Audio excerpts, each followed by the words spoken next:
घर की बहुओं को चूल्हा चौका करना ही शोभता है।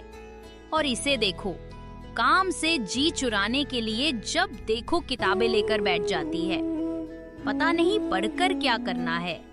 घर चलाने के लिए पढ़ने की क्या जरूरत। ये है शांति देवी, उम्र लगभग 55 के पार, चेहरे पर कठोरता और आंखों में गुस्सा। और ये है बहू कविता, जवान, पढ़ी लिखी और कुछ कर दिखाने की चाह रखने वाली। उसका सपना है सरकारी अफसर बनना। शांता देवी का बेटा था राकेश, 30 साल का एक साधारण किसान था, सीधा सच्चा, माँ का आज्ञाकारी और पत्नी के लिए नरम दिल। शांति देवी यानी कविता की सास आंखें खोलते ही अपना हुक्म जारी कर देती। कविता, गोबर के उपले भी बना लेना, कल खत्म हो गए। और हाँ, पिछली बार की तरह धूप में अध पक्के ना छोड़ देना, नहीं तो जलेंगे नहीं। और दोपहर से पहले आंगन साफ हो जाना चाहिए। गांव की औरतें आने वाली हैं, घर चमकना चाहिए। कविता चुपचाप सिर हिलाकर काम में लग जाती। उसके मन में किताबों के पन्ने फड़फड़ाती, लेकिन हाथ में झाड़ू और बाल्टी होती। जैसे ही कुछ पल खुद के लिए निकालती और किताब खोलती, शांति देवी की आवाज फिर गूंज जाती। बहू, ये कौन सा नया काम शुरू कर लिया? घर का काम खत्म हो गया क्या जो ये किताबें ले बैठी? कविता डरते डरते कहती। अम्मा, बस आधा घंटा पढ़ लो, फिर सब कर लूंगी। शांति देवी के चेहरे पर गुस्से की लकीरें और गहरी हो जाती।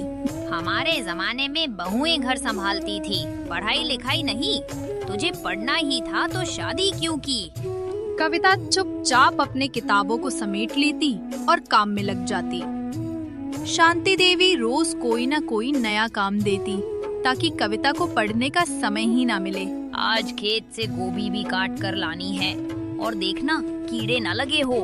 हाँ, फिर पास के कुएं से पानी भी भर लाना। कविता ने थकी आंखों से आसमान की ओर देखा, मानो भगवान से पूछ रही हो, हे मेरे मालिक, सपना देखना हम जैसी लड़कियों के लिए गुनाह है क्या?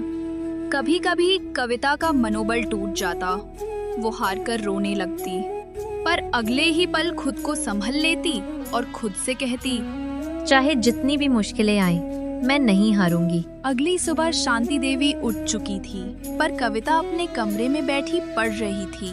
वह इतनी खोई थी कि उसे समय का ख्याल ही नहीं रहा। शांति देवी अपने चाय का इंतजार कर रही थी, पर बहू की कोई खबर नहीं थी। सूरज निकल आया और अभी तक मुझे चाय नहीं मिली। तू कर क्या रही है? कविता ने समय देखा तो चौंक गई। वो भागती हुई कमरे के बाहर आई और बोली, माफ कीजिए अम्मा, अभी चाय लाती हूँ। तू फिर से किताबें लेकर बैठी थी? किस जमाने की बहू है तू? किताबों से कोई घर चलता है क्या? शादी करके आई है या पढ़ाई की पाठशाला चलाने? बहू हो, बहू की तरह रहे। जो औरत किताबों में मग्न रहती है वो घर नहीं संभाल सकती। मेरे सामने ये पढ़ने की नौटंकी मत कर। शांति देवी और उग्र हो गई। अगर पढ़ना ही था तो मायके में बैठी रहती, यहाँ ब्याह कर क्यों आई? घर में अभी तक चूल्हा नहीं जला है और तू यहाँ किताबें हाथ में लिए बैठी है। शर्म नहीं आती? तभी राकेश उठकर आता है। क्या हुआ अम्मा, इतना गुस्सा क्यों हो रही हो? पूछ इस महारानी से, अभी तक क्या कर रही थी? दिन निकल आया है और मुझे चाय की एक प्याली भी नहीं मिली। तो क्या हो गया अम्मा, पढ़ रही होगी वो, थोड़ी देर हो सकती है ना।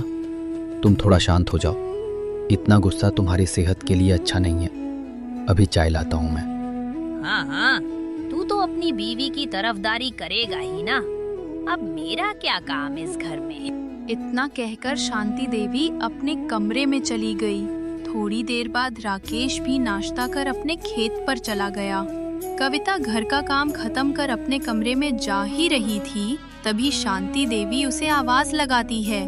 गायों को चारा डाला, फिर कुएं से 2 घड़े पानी भी भर लाना, और आज सारे अनाजों को धूप में डाल देना, वरना कीड़े लग जाएंगे, समझ गई? जब तक ये सब पूरा ना हो कोई किताब हाथ में मत लेना। और हाँ, कल सुबह सूरज निकलने से पहले गोबर के उपले बना लेना। दोपहर में खेत की मेर पर घास भी काटनी है। कविता अपनी सास से कुछ कहना चाहती थी, पर जुबान साथ नहीं देती थी। उसका दिल बस यही सोचता था। क्या मेरे सपने सचमुच इतने छोटे हैं कि घर के कामों से दब जाए? दिन भर काम करने के बाद रात को कविता अपने कमरे में गई। उसने जैसे ही किताब खोला उसे रोना आ गया। उसका शरीर थक के चूर हो गया था। वह कमर और पीठ की दर्द की वजह से बैठ नहीं पाई। वह खुद को रोने से रोक नहीं पाई। शायद इस जन्म में मैं अपने सपने पूरे नहीं कर पाऊंगी। मेरी जिंदगी इन चूल्हे चौके में ही सिमट के रह जाएगी। जब राकेश कमरे में आया उसने देखा कविता रो रही है। क्या हुआ कविता, तुम ऐसे रो क्यों रही हो? अम्मा ने कुछ कहा क्या? कविता ने खुद को संभालने की कोशिश की, पर उसका दर्द अब रुकने वाला नहीं था। आंसू रुके नहीं और वो फफ कर रो पड़ी। मैं अपने सपने पूरे करना चाहती हूँ, मुझे पढ़ना है। हाँ कविता, मुझे पता है क्या तुम्हें किताबों की जरूरत है, मैं ला दूंगा। पर रो क्यों रही हो? मैं बहुत थक जाती हूँ। दिन भर काम की वजह से मुझे वक्त ही नहीं मिलता। अम्मा रोज नया काम दे देती हैं ताकि मैं पढ़ ही ना सकूं। शरीर से तो थक गई हूँ और अब मन से भी टूट गई हूँ। क्या तुम दिन भर काम ही करती हो? क्या मेरे खेत पर जाने के बाद तुम्हें बिल्कुल समय नहीं मिलता? नहीं मिलता। शायद मेरा सपना सपना ही रह जाएगा। शायद मैं उस जमाने में पैदा ही नहीं हुई जहां लड़की पढ़कर कुछ बन सके। कहते हैं कि औरत ही औरत की दुश्मन होती है, और आज मैं इस कहावत को सच होते देख रही हूँ। राकेश स्तब्ध रह गया। कविता ने आंखें पोंछते हुए कहा, मैंने तो सोचा था कि शादी के बाद भी अपने सपने को जिंदा रख पाऊंगी, लेकिन अम्मा जी, उन्होंने तो जैसे मेरा सपना एक बोझ समझ लिया है। कोई भी चीज हो, काम पहले मेरे नाम होता है। पढ़ने बैठूं तो ताना, सांस लूं तो भी गुनाह। राकेश कुछ कहना चाहता था, लेकिन कविता आज रुकने वाली नहीं थी। उसकी चुप्पी आज लावा बनकर फूट पड़ी थी। मेरी किताबें, मेरी रातें, मेरी आंखों का हर सपना, सब अब मुझे बोझ लगने लगे हैं। क्या सच में एक लड़की का सपना बस शादी तक ही होता है? क्या मैं सिर्फ रोटियां सेकने और झाड़ू पकड़ने के लिए पैदा हुई थी? मैं हार गई। अब मुझसे नहीं होगा। मेरा सपना शायद सपना ही रह जाएगा। ऐसा मत बोलो कविता। मैंने तुझसे शादी सिर्फ इसलिए नहीं की थी कि तू रोटियां बनाए, घर का काम संभाले या मेरी माँ की सेवा करे। मैंने तुझसे शादी इसलिए की थी कि तू मेरी जिंदगी की साथी बने। उस दिन 7 फेरे लेते वक्त मैंने वचन लिया था कि तेरे हर सपने में तेरा साथ दूंगा।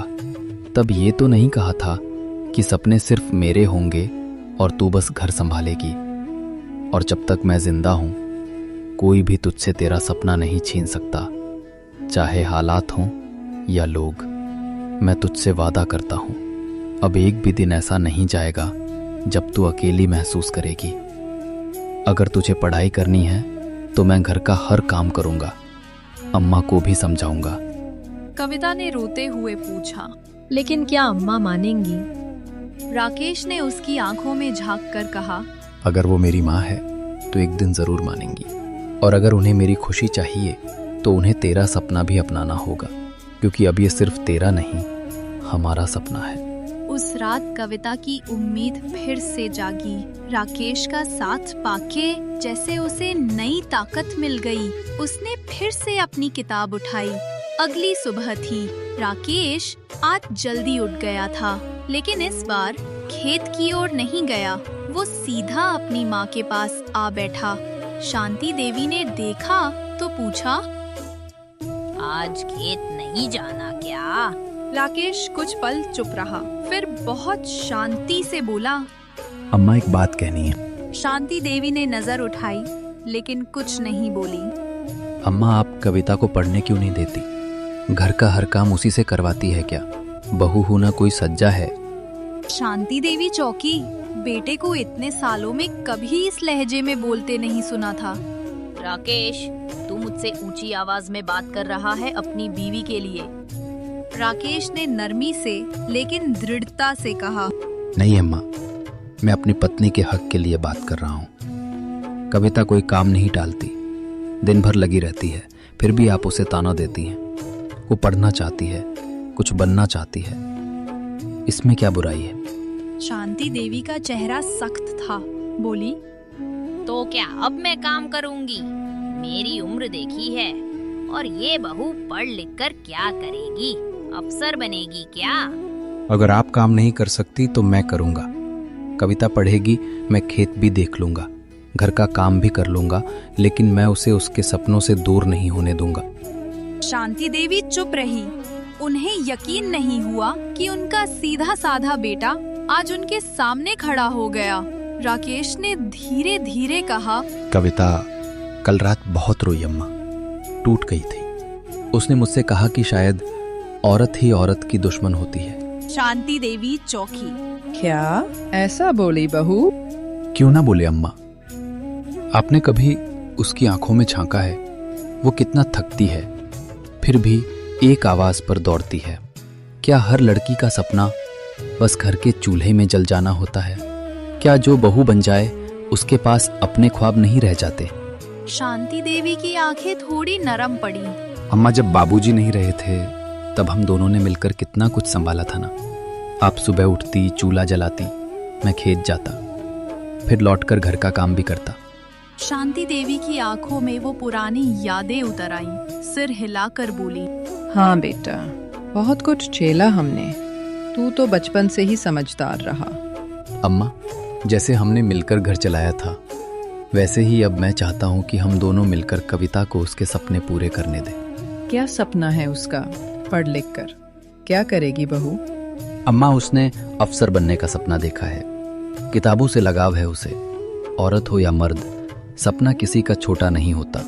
शादी कोई सजा नहीं होती कि वो अपने सपनों को मार दे। शांति देवी कुछ नहीं बोली, सिर्फ सुनती रही। राकेश ने आगे कहा, अम्मा, आप कहती हैं बहू को घर चलाना चाहिए, मैं मानता हूँ, लेकिन हम भी तो कुछ कर सकते हैं। क्या कविता को एक मौका देने से हमारा घर टूट जाएगा? नहीं अम्मा, ये घर और मजबूत होगा अगर हम उसके साथ खड़े होंगे।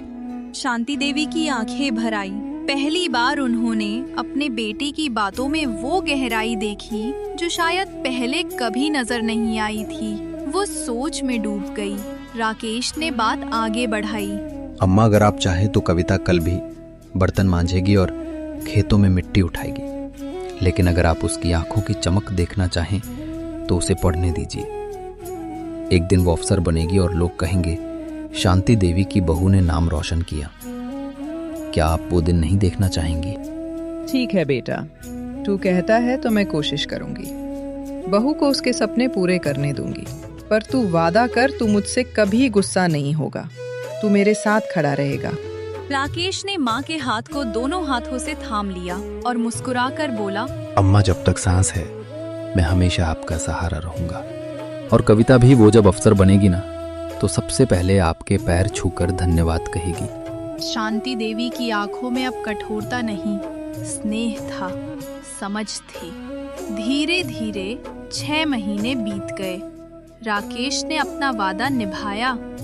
घर के काम, खेत की देखभाल के बीच वह कविता के साथ हर कदम पर खड़ा रहा।